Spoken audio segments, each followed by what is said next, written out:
If you're here to find some underappreciated shows or maybe hear me praise a few old favorites, you've come to the right place. This is Restless in Peace, and today we're spotlighting Into the Forest of Fireflies Light. I'm Fennec, and I've been an anime fan for almost a decade and have watched hundreds of shows. Don't forget to like, subscribe, and share with friends if you haven't seen Into the Forest of Fireflies Light. Many spoilers ahead. Into the Forest of Fireflies Light is about a little girl named Hotaru who stumbles into a forest inhabited by spirits and gets lost there.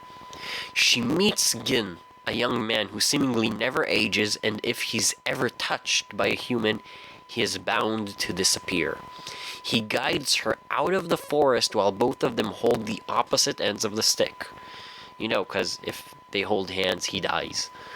And she promises to come back. The next day, she does. The day after that. And, she just keeps coming back day after day. Right up to the end of summer when she has to go. But even then, she keeps coming back every single summer and spends her entire summer with Gin.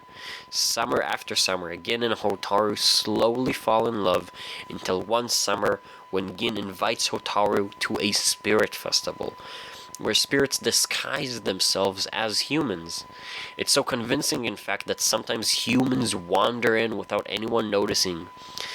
And at the end of the festival,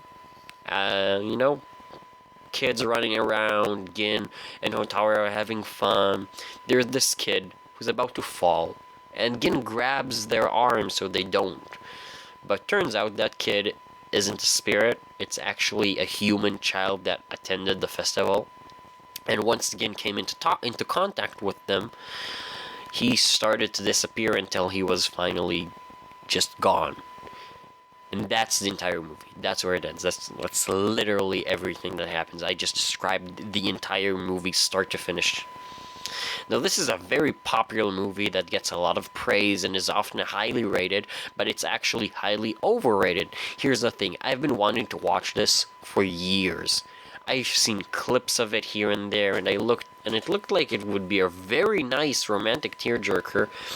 But after watching it, I have to say, it was horribly mediocre.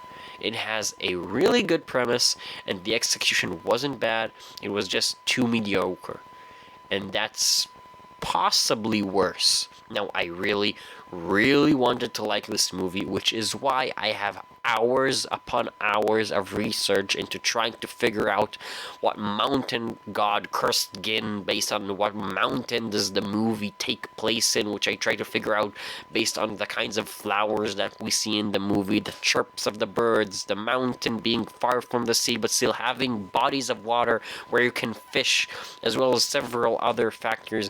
And then I ran across a statement that said that the original creator's idea for the original manga was a spur-of-the-moment idea and was pretty much completed in one sitting.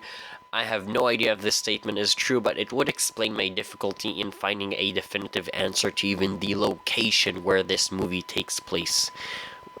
I'm talking about a location that inspired this movie. This is obviously an animated movie. I will not find the actual location.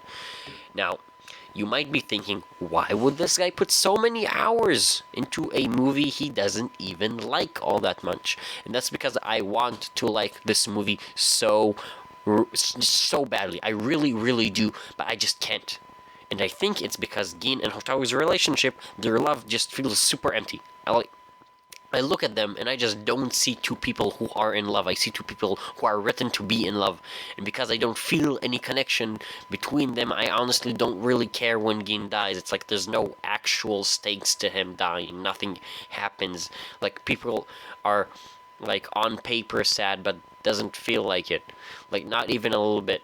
I honestly do not understand how this became so popular. The only thing that is keeping it from being 100% mediocre is the premise. And let me tell you, the fact that this is a 45-minute movie does not excuse poor characterization. And if you don't believe me, then go and watch Garden of Words. That's a 45-minute-ish movie that does literally everything better than this one. Still, I really want to like this movie. I just hyped it up for myself for so long. you know when you don't watch a certain show or you don't read a certain book, even though you're probably really going to enjoy it, and you just end up watching, like never watching it and just watching garbage instead. Probably because deep down you're afraid it won't live up to your expectations. Well, historically for me, those types of shows, once I finally watch them, almost always end up exceeding my expectation. Well, this one wasn't even close. To sum up, like, it basically felt like a slice of life anime that wanted to be a tragic romance but didn't know how to. It was disappointing. It was just so disappointing. I don't know why I waited like I think like 7.